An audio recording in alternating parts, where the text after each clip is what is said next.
Hi అండి, ఈరోజు మీషో నుంచి ఒక బ్యాగ్ అయితే వచ్చిందనమాట. మా వారైతే బుక్ చేశారు ఈ బ్యాగ్ని.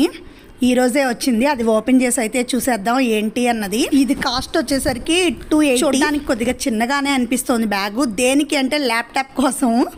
దాన్ని ఇలా టేబుల్ మీద ఉంచేసేసరికి డస్ట్ అయితే పెట్టేస్తుందండి బాగా అనమాట. అందుకని చెప్పి దాన్ని కవర్ చేసేందుకు ఈ బ్యాగ్ అయితే నాకు తెలియకుండా తెప్పించారు. నాకు అసలు తెలీదు వచ్చేంతవరకు కూడా పడుతుందా లేదా, ఇంత చిన్నగా ఉందేంటి అని అయితే అనుకుంటున్నాను నేను. కానీ కరెక్ట్గా ఫిట్ అయ్యిందండి, చాలా బాగుందన్నమాట. బ్యాగ్ మాత్రం చక్కగా దానికి చిన్న బ్యాగ్ కూడా ఇచ్చాడు పక్కన. అదేంటంటే దాంట్లో మనం ఇలా మౌస్ కానీ లేదా ఛార్జర్ కానీ పెట్టుకోవడానికి ఈజీగా అయితే ఉంది. చాలా బాగుంది. ఇదైతే మాత్రం మనకి ల్యాప్టాప్ ఉన్న వాళ్ళకి ఇది యూజ్ అవుతుందేమో ఒకసారి చూడండి. ఎదర జిప్ కూడా ఇచ్చాడు. దాంట్లో ఏంటంటే మన ఇంపార్టెంట్ పేపర్స్ కూడా పెట్టుకోవచ్చు. Thank you for watching. Keep smile.